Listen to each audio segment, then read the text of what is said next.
Kevin, you said Pompeo's got the football. Who else is on the field, or are U.S. allies in the region in the stands somewhere and not a part of this process, to torture the metaphor? Well, being a US ally with President Trump is currently a hazardous experience. You never quite know where you're going to stand when you pick up the phone of a morning or not pick up the phone. So the two relevant allies, of course, are the South Koreans and the Japanese. Evidence, A, of how problematic this is in Seoul is kind of, in one direction, the unilateral decision to call the summit off, which then sent South Korean President Moon into a tailspin, into immediate inter-Korean summit with Kim Jong-un to try and get it back on the road, which they did successfully. And then, at the time of the Singapore summit itself, straight out of left field, literally, the unilateral statement by the President of the United States that US-South Korean military exercises were off. Now, the South Koreans knew nothing about that. So there is a problem, a real problem, in political calibration of a script with this president.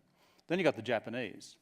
And the Japanese, Prime Minister Abe, I think, from the earliest days of the Trump administration, believed he had a good working relationship with Trump. He did the pilgrimage tour first, I think, to Trump Tower, and then a second pilgrimage tour down to Mar-a-Lago.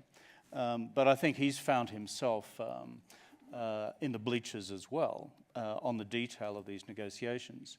So Pompeo and the rest of the foreign policy national security team, I think, will be acutely conscious of keeping these two on side, but they're going to be permanently, as it were, compromised by the Twitter sphere and what the president decides in a 24-hour period, often without reference to them. And Kevin, you've studied China a long time. Bring China into this equation and what you think its role was in bringing the summit about and where it sits now in this metaphor.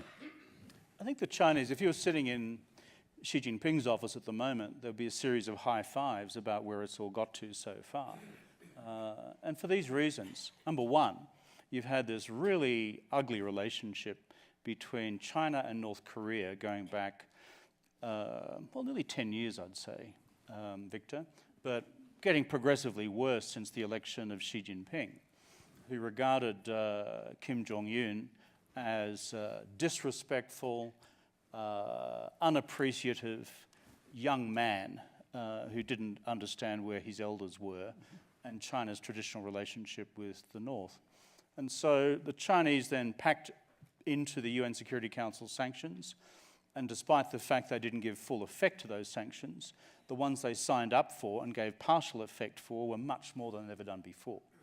And so the tonality of the relationship between the two of them as of 12 months ago, as of 6 months ago, was very bad, historically bad, going back to the 50s, when they were comrades in arms against American troops and Australian troops and South Korean troops in the Korean War.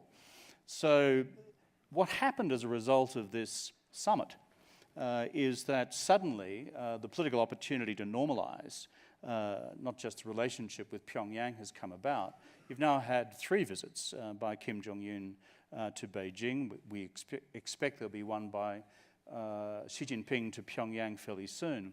So they, I think, see this as good. And then secondly, on the broader question, because the whole security temperature on the peninsula has now come down, from China's strategic playbook, this is a good thing. And their final view, I think, will be, this is an interesting question for where this ultimately goes, and at what point does Trump seek to declare victory if he can, I think it's the ultimate Chinese strategic view that it will be impossible, given where we've got to, for us to return to the earlier state of absolute military tension we got to at the end of last year.